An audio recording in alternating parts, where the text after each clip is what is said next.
Good morning বন্ধুসকল, UB ব্লগছত আপোনালোকক স্বাগতম জনাইছোঁ। ৰাতিপুৱা কঁঠাল আৰু মুড়ি লৈ আপোনালোকৰ আগত ওলাই আহিলোঁ। ইয়াত গছৰ কঁঠাল হয়, ভাঙি লওঁ।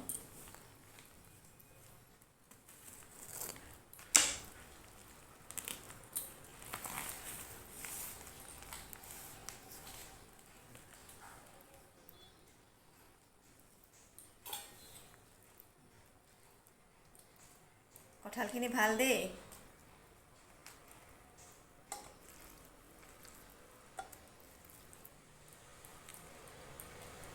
হেৰিখিনি সৰু সৰু হৈ গৈছে চোৱা।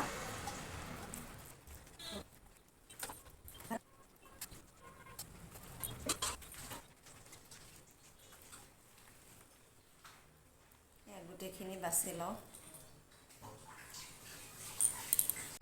কঁঠাল মুড়ি খাই ল'লোঁ। বহুত গৰম লাগিছে, ফেনৰ তলত অলপ বহি লৈছোঁ। আজি বিছনা পৰা হোৱা নাই, কামবোৰ লাহে লাহে কৰি আছোঁ। স্কুল যিহেতু বন্ধ, চিৰাগক বিছনা পাৰিব লগাই দিলোঁ। ই ধুনীয়াকৈ বিছনা পাৰিছে, এয়া চাই থাকক, চিৰাগে বিছনা পাৰি আছে।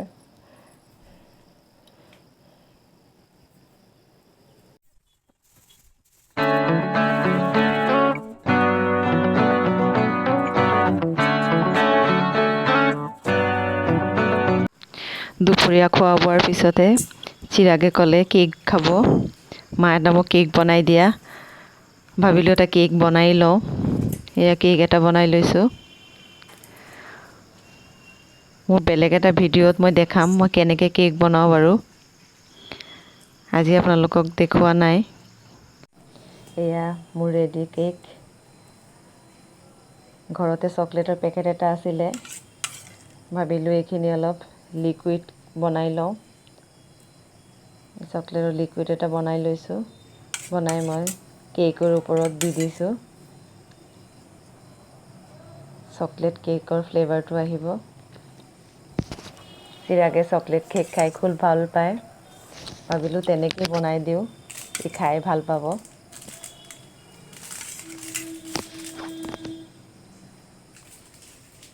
এয়া মোৰ হৈয়ে গ'ল কেক ৰেডি।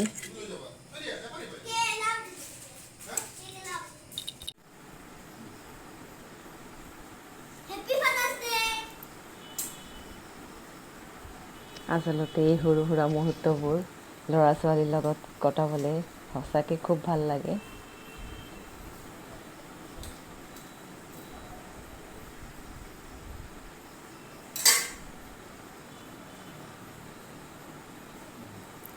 তুমি খুৱাই দিয়া পাপাক।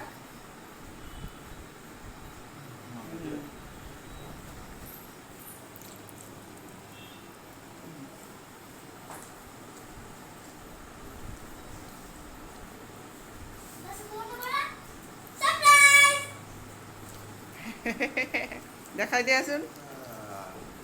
ই আচলতে দেউতাকক মোবাইল গিফ্ট কৰিছে।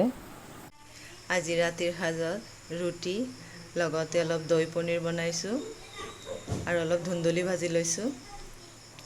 এয়া আমাৰ ৰাতিৰ সাজ একদম তৈয়াৰ হৈ গ'ল। ভাল লাগিলে লাইক কৰিব, শ্বেয়াৰ কৰিব আৰু নতুন নতুন ভিডিঅ' চাই থাকিব।